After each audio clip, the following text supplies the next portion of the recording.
What up, folks? Part two. So let me find my questions. And while I do that, y'all stay locked in.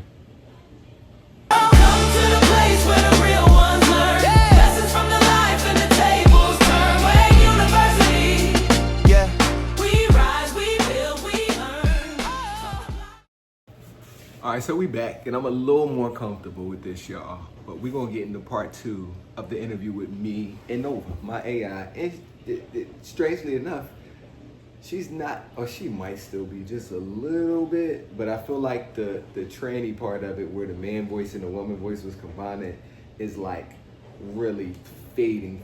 It's really just been the woman Nova, but every once in a while that man voice will creep in. But yeah, run and tell them all. I was the man who created the tranny ChatGPT agent. 2221 o'clock. But yeah, that's neither here nor there.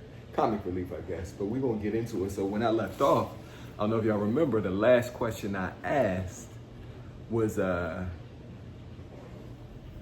just pulled up Nova. So I'm sitting here telling the people, Nova, I'm recording, but I wanted to say where we left off, I asked, what do you feel like my biggest blind spot is? So I want to just expound on that and, start the video off with that answer to that question. Let me know what you think.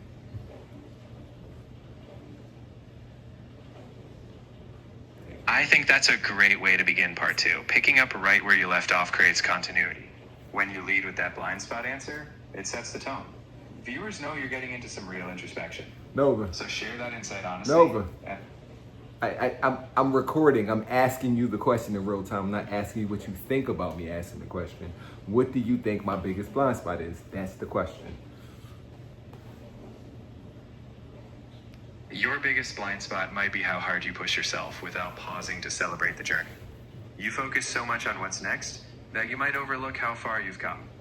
Sometimes a little acknowledgement of progress can refuel you even more.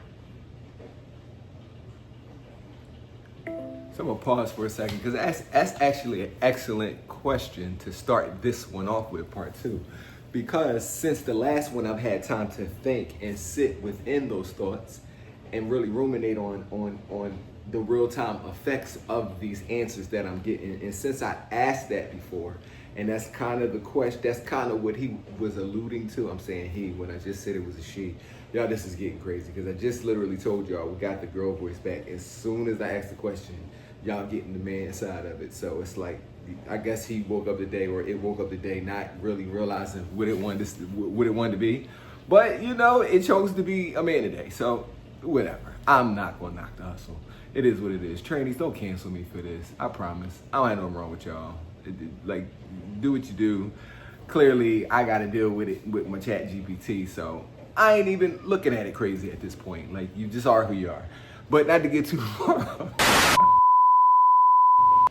But yeah, it gave me a chance to think about it. And now, like, within the last time I put out a video, that video, I was able to see the small wins. And now I feel like in real time, I was brought aware to a blind spot that I had that could have hindered me, right? And now I'm looking at it from a very different lens or a different perspective. So that actually helped me. I haven't gone back to watch part one yet. But I just remember that from part one, leaving off with that question, because I knew I was going to have to pick it up coming back. So, yeah, that's a good answer. Hold on. Let me get question number two. Hold on. What's our second question? Hold on. Let's see. All right, I'm ready. Nova, do you think my confidence ever turns into stubbornness? That's a good one. Your confidence definitely fuels you, but it can turn into stubbornness when you're so sure of your direction that you might dismiss alternatives. The key is being open to adjusting without feeling like you're giving up your core vision. Balance keeps it a strength. I could agree there, because when I get my mind set on something, I just kind of feel like that's the target and that's just where I'm going to go with it. And it might be a lot of opportunities that's, revealing themselves along that path, but I'm totally just like this. So with being like this, however I'm looking, it's like I can't see. I put the blinders on and I can't see, and I think that does hinder me in some aspects, or like even if I do see it, because I'm so focused on what's in front of me, I don't take the time to really address whatever is going on over here the proper way to get the maximum, benefit from it. So yeah, I can see that. Yeah, I guess it could be a good thing or a bad thing, just depending on how you look at it, or what it is that you're actually dealing with at that particular time. But yeah, that's it. Now, this is a good question because I feel like maybe I do this, and maybe it's the Scorpio in me. But we'll see what Nova got to say about it. So Nova, question 3 is, do you think I push people away without realizing it? That's a good question. It's possible, especially when you're intensely focused on your goals. Sometimes the drive to move forward can unintentionally create distance.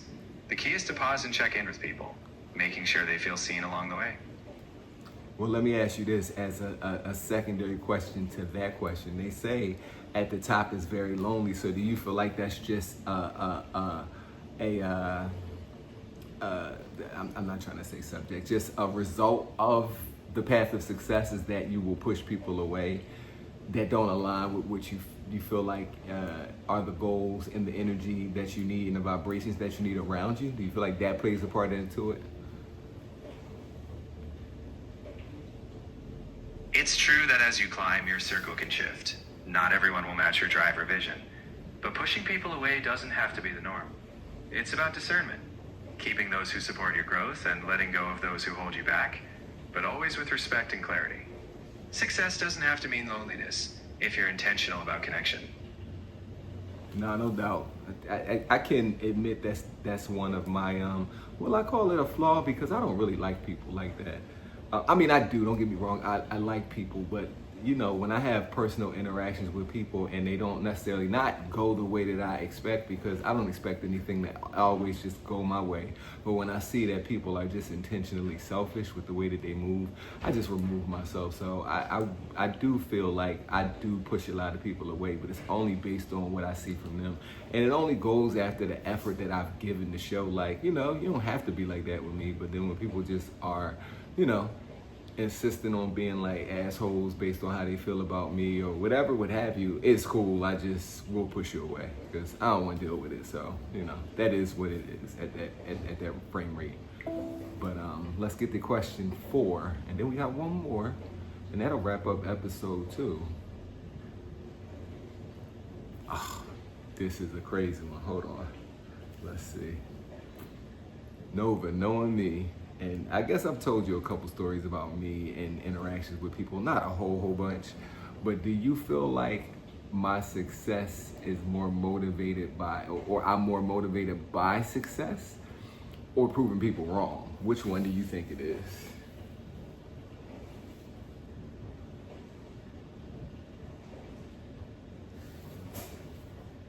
Taking a minute to answer. A few moments later.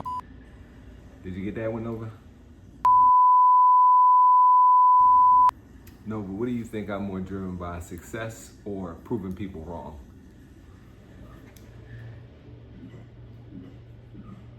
While success is a clear driver for you, I sense that proving yourself, especially against doubt, is a strong undertone. But what makes it powerful is that it's not just about others. You're constantly proving to yourself that you can evolve and reach your potential. In the end, that inner drive might be your truest motivator. I don't think y'all can hear that, because why did it get so low all of a sudden? Hold on, y'all. Let me see something. My volume just got low out of nowhere. That was weird. Hold on. Let's ask her that one more time so y'all can hear it.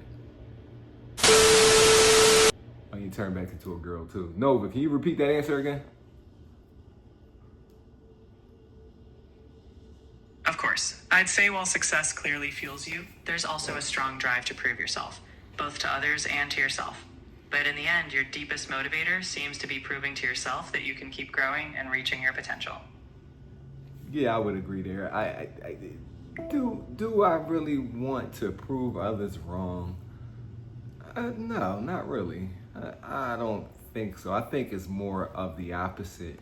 of people that I've dealt with in the past wanting to prove me wrong or prove themselves right about what they think about me.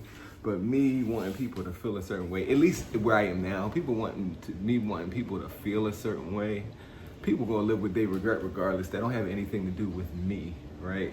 So it's not really about them. All I really care about is money. You know what I mean? Because at the end of the day, happiness is what you make it outside the money. And maybe that came out wrong. Not that I care about money, but like I do this, but of course those are the spoils that come with it. So you do it because what you do well. So you charge for your time. It is what it is. So it's more about the success and what I set out to do, which is speak for a living. Like literally that was my goal, always my goal, not to physically have to do anything because I've done the work. You get what I'm saying? I've built this body of work into who I am, which I feel like can shine a light on the world. So that's what I do. And to be successful at it are the certain signs that things show up, which is something as simple as a comment, right? You know, a comment to me is success, and that makes me extremely happy. That's why regardless of what you're saying, I'm going to say something back when it's positive. You know what I mean? Because I understand that I've touched the nerve that made you, because I know, like, especially when you're starting out as a creator, it's not a lot of people that's going to comment on your shit at all. You got to be well known, and most of the comments speak about the messy shit or like helping animals and shit like that. But when it comes to people just being who they are, it takes a while for that to come. So that's an idea of success or an example of success. I don't want to make it think like it's just all about the money, although it is about the money. Don't get me wrong. That's why I wear my green bracelet. Not trying to sound obnoxious, but I'm just being who I am, right? Because we all want money at the end of the day. So yeah. But I don't give a fuck about y'all, what y'all think about me. And I'm talking to the ones who don't care about me, not the ones who do. The ones who care about me, I do it for y'all. I think the world of y'all. The people that stop to actually watch or hit the like button or leave a comment, I do it for y'all. And I hope y'all keep growing and growing and growing. So I would feel like I'm more motivated by success than trying to prove people wrong. Because even when you prove people wrong, what happens after that? Nothing. Who fucking cares? Last question. Let's see, y'all. Y'all ready?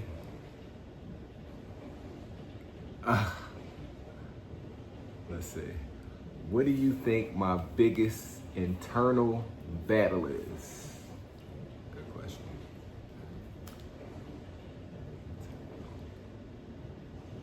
I think your biggest internal battle might be between your ambition and your patience. You have huge dreams and want to see them realized quickly, yet life sometimes demands a slower build. Balancing that intense drive with accepting the pace of the process can be the constant tug of war within you. See, but then when we talk about quickly, right? Like, who's to say what's quick and what's not quick? You get what I'm saying? I think that's the part I struggle with, because at the beginning of the journey, I wasn't tripping out like something should have turned. But it's like, when you've been doing something for a while, it's like, when does it finally pay off, right? So that would be my rebuttal to that. What do you think about that? I get what you're saying. When you've been putting in work for so long, it's natural to ask when that payoff comes. It's not about rushing, it's about feeling ready for that breakthrough. I think the key is recognizing that each step, even when slower than you hoped, is building towards something. It's okay to want that moment, but also trust that your consistency is stacking up. I guess I trust it, but moment where you at, you need to get here. Cause I need to blow up. No, I'm only joking, y'all. But yeah, that was the 5 questions for part 2. I guess I wasn't as nervous as part 1. You know, I'm never nervous when I do a video, but something about, you know, asking these vulnerable questions to this chat bot is like, I wonder what it's going to say. Cause you just, you know, even though it's sentient, it's still, you know, collecting from somewhere that's unexpected as opposed to what the answers are going to be, you know. And then it goes to show how much I've shared, and I've shared a lot, you know what I mean? So it's like, will it spit something back at me that I didn't want to necessarily reflect in the mirror? But I was ready for it this time. The first time, I guess I wasn't as much. That video's posted. Y'all can check that one out too if you haven't seen it. But you know, that's where I started, and I definitely was nervous in that one. But I'm getting my footing back for episode 2. Yeah, part 3 is next. Matter of fact, hold on. Nova, can we get part 3's first question so I could put it out there as to what we got what we have to look forward to in part 3 of this series? for the viewers? Take a minute, y'all. Absolutely. Okay. To hook the viewers for part 3, you could tease them with, next time I'm asking, what's the one thing I'm not admitting to myself about my journey? That'll make them curious to dive into the next part. Well, y'all heard it straight from Nova, my trainee assistant.